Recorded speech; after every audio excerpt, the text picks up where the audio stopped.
Acupuncture എന്ന് വെച്ച് കഴിഞ്ഞാൽ എന്താണ്? ആയുർവേദത്തിൽ മറ്റുള്ളതിലൊക്കെ മരുന്ന് കൊണ്ടാണ് ചികിത്സിക്കുന്നതെങ്കിൽ ഇതിൽ മരുന്നില്ലാതെയാണ് ചികിത്സിക്കുന്നത്. സൂചിയിൽ പ്രത്യേകിച്ച് മരുന്നൊന്നുമില്ല. സൂചി എന്ന് പറഞ്ഞ സാധനം ഒരു മെറ്റീരിയൽ മാത്രമാണ്.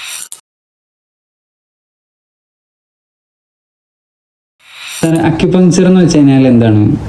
അക്യുപഞ്ചർ എന്ന് പറഞ്ഞാൽ 400 ചില്ലാനം ചികിത്സകൾ ലോകത്തുണ്ട്. വ്യത്യസ്തങ്ങളായ ചികിത്സകളുണ്ട്. അതിൽ മരുന്ന് കൊണ്ട് ചികിത്സിക്കുന്നു, മരുന്നില്ലാതെ ചികിത്സിക്കുന്ന ചികിത്സകളുണ്ട്. അതിൽ ഇത് ഒരു മരുന്നില്ലാത്തൊരു ചികിത്സാ സംവിധാനമാണ്. ആയുർവേദവും സിദ്ധയും യുനാനിയൊക്കെ പോലെ തന്നെ ഒരു ട്രഡീഷണൽ ചികിത്സാ സംവിധാനമാണ്. ആയുർവേദത്തിൽ അല്ലെങ്കിൽ മറ്റുള്ളതിലൊക്കെ മരുന്ന് കൊണ്ടാണ് ചികിത്സിക്കുന്നതെങ്കിൽ ഇതിൽ മരുന്നില്ലാതെയാണ് ചികിത്സിക്കുന്നത്. അതാണ് ഇതിന്റെ സ്പെഷ്യാലിറ്റി. ഇത് ചൈനയുടെ ചികിത്സാ സംവിധാനമാണ്. ഓക്കെ, ഇതെന്താന്ന് വെച്ച് കഴിഞ്ഞാൽ അക്യുപങ്ചർ എന്ന് പറയുമ്പോൾ എനിക്കുള്ളൊരു കൺഫ്യൂഷൻ. ഇപ്പോൾ ആലോപ്പതി എന്ന് പറയുമ്പോൾ ഹോമിയോപ്പതി, ആയുർവേദ എന്നൊക്കെ പറയുമ്പോൾ അത് നമ്മുടെ ശരീരത്തിലേക്ക് ഒരു മരുന്ന് കഴിച്ചിട്ടാണ് ചെയ്യുന്നത്. അപ്പോൾ അക്യുപങ്ചറിൽ അങ്ങനെ ഒരു മരുന്ന് ഇല്ല എന്ന് സാർ പറഞ്ഞു. അപ്പൊ ഈ മരുന്നില്ലാതെ എങ്ങനെയാണ് ഒരാളുടെ രോഗം മാറുന്നത് മരുന്ന് കഴിക്കാതെ? എല്ലാ മനുഷ്യനിലും ഒരു എനർജി ഉണ്ട്. ലോകത്ത് എല്ലാത്തിനും ഒരു എനർജി ഉണ്ട്. മനുഷ്യനിൽ മാത്രമല്ലല്ലോ, എല്ലാത്തിനും എനർജി ഇല്ലേ? എനർജി ഇല്ലാതെ ഭൂമി ഇല്ലല്ലോ.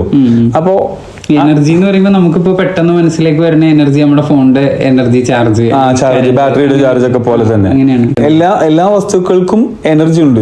ഇപ്പൊ നിങ്ങൾ കഴിച്ച മരുന്നിലും ഒരു എനർജി ഉണ്ടാവും. ഏത് മരുന്നാണോ കഴിച്ചത് ആ മരുന്നിലുള്ള ഫിസിക്കലി ഉള്ള സാധനം, നമ്മൾ കാണുന്ന ഒരു സാധനം അല്ല സത്യത്തിൽ അതിൽ നമുക്ക് മെഡിസിൻ ആയിട്ട് വർക്ക് ചെയ്യാം. മെറ്റാഫിസിക്കലി എന്തോ ആണ്, അതാണ് നമുക്ക് എനർജി എന്ന് പറയാൻ പറ്റുക.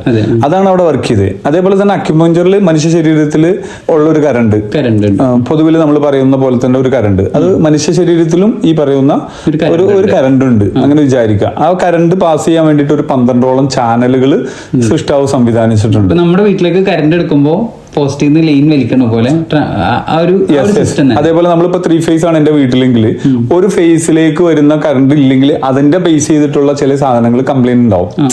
സ്വിച്ച് ഓഫ് ആയതുകൊണ്ട് അവിടുത്തെ സാധനം വർക്ക് ചെയ്യില്ല, ആ ഫാൻ വർക്ക് ചെയ്യില്ല ആ ഒരു ഫേസിലേക്കുള്ളത്. എന്ന് പറഞ്ഞ പോലെ മനുഷ്യ ശരീരത്തിൽ 12 ചാനലുകളുണ്ട്. ഈ ചാനലിൽ ഉണ്ടാവുന്ന ഡാമേജ്, അതല്ലെങ്കിൽ അതിനെ ആ എനർജി കൺവേർട്ട് ചെയ്യാൻ വെച്ചിരിക്കുന്ന ചെറിയ ചെറിയ ട്രാൻസ്ഫോമറുകൾ ഉണ്ടാവും. ആ ട്രാൻസ്ഫോമറുകളുടെ ഡാമേജ്, ആ എനർജി കൺവേർട്ട് ചെയ്യാൻ വെച്ചത് അത് 361 പോയിന്റ് ഈ പറയപ്പെട്ട മെറിഡിയൻസിൽ ശരീരത്തിൽ 361 ട്രാൻസ്ഫോമർ അല്ലെങ്കിൽ എന്താ അങ്ങനെ ഒരു ചാനലുകൾ പറയുന്നത്. ചാനലുകൾ 12 ആണെങ്കിൽ ഈ 12 ചാനലിലും ചെറിയ ചെറിയ പോയിന്റ്സ് ഉണ്ട്. യെസ്, ആ പോയിന്റ്സിനെ നമ്മൾ എനർജി കൺവേർട്ട് ചെയ്യാൻ പറ്റുന്ന പോയിന്റ്സുകളായിട്ട് നമ്മൾ പറയാം. കറണ്ട് വരുന്നത് ചാനലിലൂടെ ആണെങ്കിൽ അതിനെ കൺവേർട്ട് ചെയ്യാൻ വെച്ചിരിക്കുന്ന ഈ ട്രാൻസ്ഫോമറുകൾക്ക് ഉണ്ടാകുന്ന ഡാമേജോ അതല്ലെങ്കിൽ ലൈനിൽ ഉണ്ടാകുന്ന തകരാറുകളോ ആണ് മനുഷ്യ ശരീരത്തിലെ രോഗങ്ങൾ എന്നാണ് പൊതുവിൽ അക്യുപഞ്ചറിന്റെ കാഴ്ചപ്പാട്. കറണ്ടിന്റെ ഇൻബാലൻസ്, മനുഷ്യ ശരീരത്തിൽ വരുന്ന കറണ്ടിന്റെ ഇൻബാലൻസ്, അതിൽ ഏറ്റക്കുറച്ചിൽ വരാം, എക്സസും വരാം, ഡെഫിഷ്യൻസിയും വരാം. ഇപ്പൊ സാർ ഇപ്പൊ നമ്മൾ നേരത്തെ പറഞ്ഞു വെച്ച പോലെ ഇപ്പൊ നമ്മുടെ വീട്ടിലേക്ക് കറണ്ട് എടുക്കുകയാണ്, പക്ഷെ കറണ്ട് ഉണ്ടാക്കുന്ന സ്ഥലത്ത് നിന്ന് വരുന്ന കറണ്ട് ഭയങ്കര കൂടുതലാണ്. അപ്പൊ അത്ര ഇത്ര കെ വി എന്നൊക്കെ പറഞ്ഞിട്ടാണ്. പിന്നെ അത് ഇവിടെ ഒരു ട്രാൻസ്ഫോമറിൽ വന്ന് അതിനെ സ്പ്ലിറ്റ് ചെയ്ത് കൺവേർട്ട് ചെയ്തിട്ടാണ് നമ്മുടെ പോസ്റ്റിൽ കൂടി ലൈൻ കമ്പിയിലോട്ട് വന്ന് നമ്മുടെ വീട്ടിലേക്ക് എടുത്തു. അത് പവർ കൂടി വന്നു കഴിഞ്ഞാൽ നമ്മുടെ വീട്ടിൽ കത്തിപ്പോകും. അപ്പൊ കുറഞ്ഞു പോയാല് വർക്ക് ചെയ്യില്ല, കണക്ഷൻ കട്ടായാലും വർക്ക് ചെയ്യില്ല. ഇതേ ഒരു സിസ്റ്റം നമ്മുടെ ശരീരത്തിൽ ഉണ്ടെന്നാണ് ഇപ്പൊ സാർ പറഞ്ഞത്. ഇതാണ് അക്യുപഞ്ചർ. ഇത് ഇന്റർണൽ ഓർഗൻസിലുള്ള ഓരോ ഓർഗൻസ് ആയിട്ട് ഈ മെറിഡിയൻസ് ബന്ധപ്പെട്ടിരിക്കുന്നു എന്നുള്ളതാണ്. അപ്പൊ ആ മെറിഡിയൻസിലെ പോയിന്റ്സിനെ സ്റ്റിമുലേറ്റ് ചെയ്താൽ എന്ത് ചെയ്യും, ഈ പറഞ്ഞ ഡാമേജുകൾ, ഏറ്റക്കുറച്ചിലിനെ നമുക്ക് പരിഹരിക്കാൻ കഴിയും എന്നുള്ളതാണ്. ഇത് അശ്വതി, നമുക്കിത് കേൾക്കുമ്പോൾ പെട്ടെന്ന് ഉൾക്കൊള്ളാൻ പറ്റില്ല. കാരണം മരുന്ന് കഴിച്ചിട്ടല്ലേ നമ്മൾ എന്ത് ചെയ്തിട്ടുള്ളൂ. ആരും ഇങ്ങനെ ഒരു എനർജീനെ പറ്റിയിട്ട് കറണ്ട് പോലെ നമ്മൾ ഒരു കൺവേർഷൻ ഇതിൽ നടത്തി കണ്ടിട്ടില്ല അല്ലേ സാർ? ഇപ്പൊ അക്യുപഞ്ചർ എന്ന് പറഞ്ഞാൽ നമ്മുടെ എനർജീനെ ചാനലൈസ് ചെയ്യുന്നു. ഇംബാലൻസ്ഡ് ആയിട്ട് കിടക്കുന്ന എനർജീനെ ബാലൻസ് ചെയ്താണ് അസുഖം മാറ്റുന്നത്. എങ്ങനെയാണ് ഈ അക്യുപഞ്ചറിൽ കൂടെ എനർജി ബാലൻസ് ചെയ്യുന്നത്? എങ്ങനെയാണ് എന്റെ പ്രൊസീജിയർ? നമ്മൾ സാധാരണ നിലവിൽ ഇപ്പോ നമ്മൾ കേട്ടിട്ടുണ്ടാവും, സൂചി കുത്തിയാല് എന്താ ചെയ്യാം, അസുഖം മാറാം. അക്യുപഞ്ചർ എന്ന് കേൾക്കുമ്പോൾ തന്നെ സൂചി കുത്തലാണെന്നാ പറയാ. അതല്ലെങ്കിൽ പൊതുവിൽ അക്യുപഞ്ചർ എന്ന് പറഞ്ഞ സൂചി കുത്തല അല്ലെങ്കിൽ ചോര എടുക്കലാണോ എന്നൊക്കെ ചോദിക്കും. അതെ, കുറെ ആളുകളുടെ മൈൻഡ് സെറ്റിൽ അങ്ങനെയാണ്. ഞങ്ങളൊക്കെ അക്യുപഞ്ചർ എന്ന് കേട്ടപ്പോ ആദ്യം മനസ്സിലേക്ക് വന്നത് ഈ ഹിജാമ കപ്പിംഗ് എന്ന് പറയുന്ന ഒരു സംഭവമാണ്. അതാണ് അക്യുപഞ്ചർ. അത് ആളുകളുടെ ഒരു തെറ്റിദ്ധാരണയാണ്. ചോര എടുക്കലോ കുത്തി ഇടങ്ങറാക്കലോ ഒന്നും അക്യുപഞ്ചർ അല്ല. സൂചി കുത്തുക എന്നുള്ളൊരു മാധ്യമം, അതായത് ഒരു മെറ്റീരിയൽ എന്നുള്ള രീതിയിൽ സൂചി ഒക്കെയാണ് എന്ന് പറഞ്ഞാല് മോഡേൺ അക്യുപങ്ചറിൽ, ട്രഡീഷണൽ അക്യുപങ്ചറിൽ സത്യത്തിൽ സൂചിയില്ല. 5000 വർഷം പഴക്കമുള്ള ചികിത്സാ സംവിധാനമാണ് അക്യുപങ്ചർ എന്ന് പറയുമ്പോൾ അന്ന് മെറ്റീരിയൽ ആയിട്ട് ഉപയോഗിച്ചിരുന്നത് മറ്റ് പല മുള്ളുകളും കല്ലുകളൊക്കെ കുറുമ്പിച്ചിട്ടാണെന്നാ പറയാം. പക്ഷെ അതിനൊക്കെ മുമ്പേ മുതലും അക്യുപങ്ചർ ഉണ്ട്. സത്യത്തിൽ മെറ്റീരിയൽ യുഗം എന്ന് പറയുമ്പോൾ 3000 വർഷത്തിന്റെ പഴക്കത്തിന് മുമ്പേ അക്യുപങ്ചറിൽ ബാലൻസ് ചെയ്യുന്നുണ്ട്. അത് എനർജി വെച്ചിട്ട് തന്നെയാണ് ബാലൻസ് ചെയ്യുന്നത്. നീഡില് ചെയ്താൽ എനിക്ക് സംശയം തീരാത്തോണ്ട് ഒന്നുകൂടി ചോദിക്കാണ്.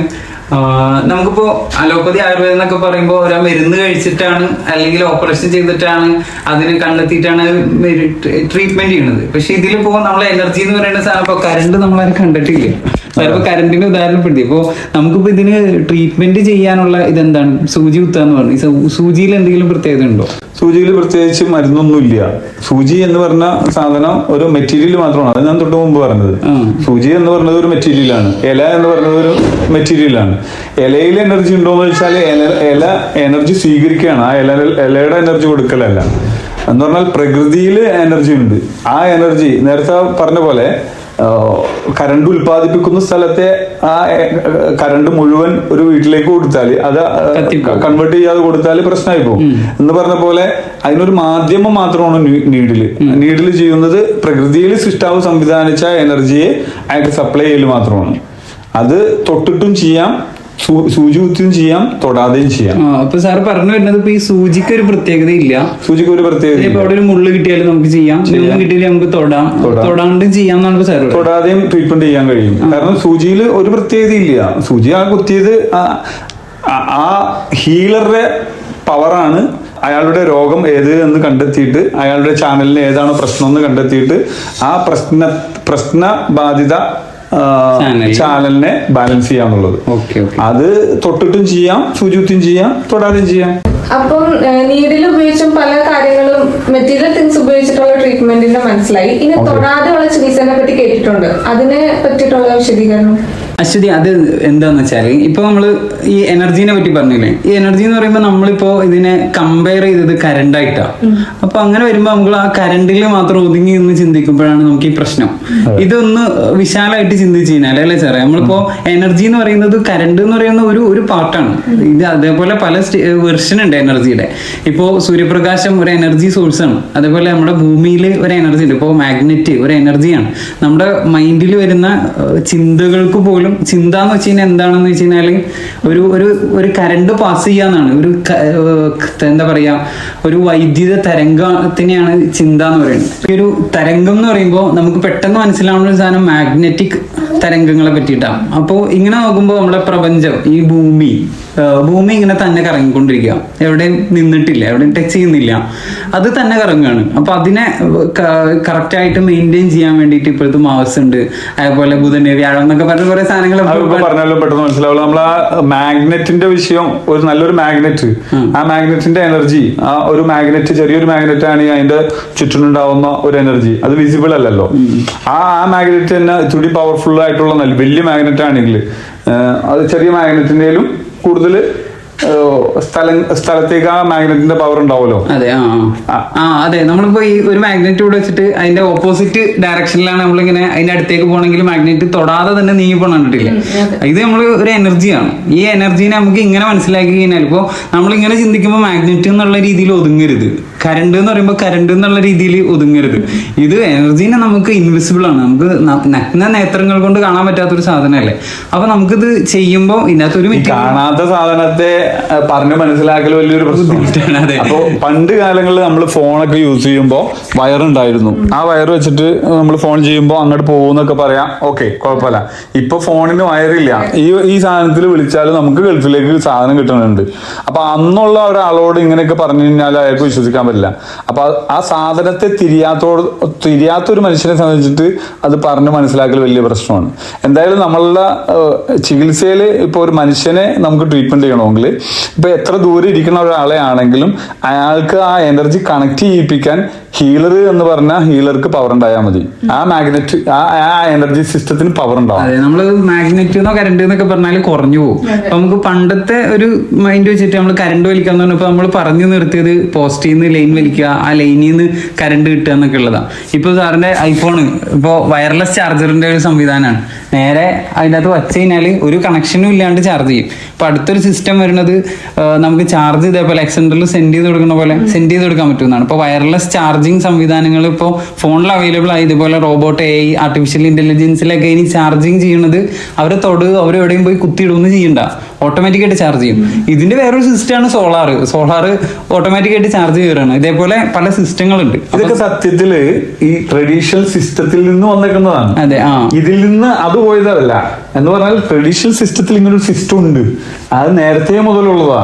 ആ സിസ്റ്റത്തെ കൺവേർട്ട് ചെയ്ത് അല്ലെങ്കിൽ നമുക്ക് ഉപയോഗിക്കുന്ന രീതിയിലേക്ക് ആക്കിയെടുത്തേക്കണത് ഫോണും. അതെ അതെ, ഇതൊന്നും നമ്മൾ അറിഞ്ഞിട്ടല്ല. ഇതിപ്പോ സാറ്റലൈറ്റിലേക്ക് എങ്ങനെ പോകുന്നു എന്നൊക്കെ നമ്മൾ അറിഞ്ഞിട്ടാണ്. ഇവിടുന്ന് കുത്തുമ്പോ തന്നെ ഗൾഫിലുള്ള ആളെ കണ്ടിട്ട് വർത്താനം പറയാൻ പറ്റുക. അതെ, അതിപ്പോ നമുക്കിപ്പോ ഈ ഒരു ട്രഡീഷണൽ നോളജിൽ നിന്നാണ് എല്ലാ നോളജും വന്നത്. ട്രഡീഷണലിനെ ടെക്നോളജീസ് ചെയ്തതാണ് നമ്മൾ ഈ കാണുന്ന ഫോണും നമ്മൾ ഈ കാണുന്ന കറണ്ടും എല്ലാം. അപ്പൊ ഇതിന്റെ യഥാർത്ഥമായിട്ടുള്ള ഒരു സത്തയിലേക്ക് തിരിച്ചു പോകുമ്പോൾ മനുഷ്യന്റെ പവർ മെറ്റീരിയലിനേക്കാളും കൂടുതലാണ് മനുഷ്യന്റെ പവർ. അപ്പൊ ഈ മനുഷ്യനെ നമുക്ക് ട്രീറ്റ്മെന്റ് ചെയ്യാൻ ഒരു സൂചി ഇല്ലാണ്ട് എത്ര ദൂരേക്കുന്ന ആൾക്കാരെയും തൊട്ടിട്ടോ തൊടാണ്ടൊക്കെ ചെയ്യാനുള്ള കപ്പാസിറ്റി ആ ഹീലർ എന്ന് പറയുന്ന വ്യക്തിക്ക് ഉണ്ടെങ്കിൽ അവരിലേക്ക് സുഖമായിട്ട് ട്രീറ്റ്മെന്റ് ചെയ്യാൻ പറ്റും എന്നാണ് ഇപ്പൊ സാറ് പറഞ്ഞത്. മനസ്സിലായത്? സൂചിയിൽ മരുന്നില്ലല്ലോ. നിങ്ങൾ ചോദിച്ച പോലെ തന്നെ സൂചിയിൽ മരുന്നില്ല, ഹീലറിലാണ് മരുന്ന് കിടക്കണേ. ഹീലറാണ് എന്ത് ചെയ്യേണ്ടത്? ആ എനർജിയുടെ സപ്ലൈ എങ്ങനെ ചെയ്യണം എന്ന് തീരുമാനിക്കേണ്ടത്. അയാളുടെ എനർജിയുടെ കപ്പാസിറ്റി പോലെ ഇരിക്കും ആ മെറ്റീരിയൽ വെച്ചാലും മെറ്റീരിയൽ ഇല്ലാതെ എഫക്റ്റ് ചെയ്യും.